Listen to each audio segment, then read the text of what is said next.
welcome to the deep dive. Today we're going on a pretty strange journey, actually. We're looking at two subjects that seem like they have absolutely nothing in common. On one hand, you have the insane micro-precision needed for competitive gaming. You know, that perfect flick shot. And on the other, the macro psychology of the world's biggest high achievers. This idea of controlled delusion. They really do feel worlds apart. One is just pure physics, engineering millimeters of friction on a mouse pad. The other is, well, it's about bending your own reality. But our mission today is to find the one principle that ties them both together. And that's the absolute need for accurate calibration, for reliable feedback. Because in either case, whether you're learning a skill or trying to do the impossible, it all falls apart if you can't trust the data you're getting back. And the sources we have for this are just fantastic. We've got these super technical spec sheets for high-end gaming mouse pads, Zoe, East Bay Tiger. We're talking polyurethane foam density and humidity resistance. Right next to that, we have these dense theoretical papers on adaptive grandiosity and Steve Jobs' reality distortion field.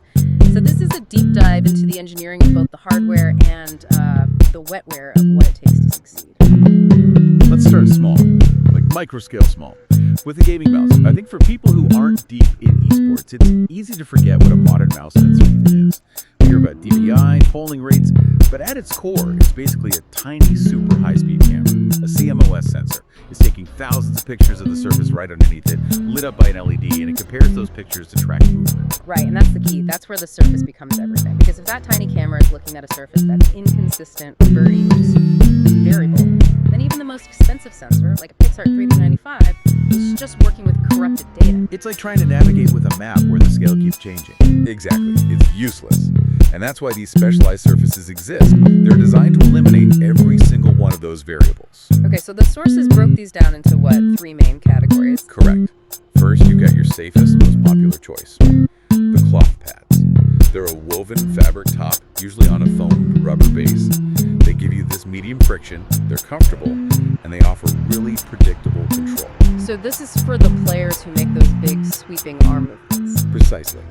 Low to medium sensitivity players. In tactical shooters like Valorant or CSGO, you see pros all over pads like the Artisan Zero or the ZOE G640. They give you maximum stopping power.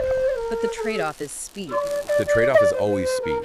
So if you need more speed, but you don't want to give a volume control, you move to the hybrid pad. These are kind of the best of both worlds attempt. It's usually a cloth weave that's been fused with a synthetic fiber or given a special coating. So it's a faster glide. A much faster glide, but you still have a little bit of that stopping power, that hint of friction that cloth gives you. And then you have the extreme end of the spectrum, the speed demons.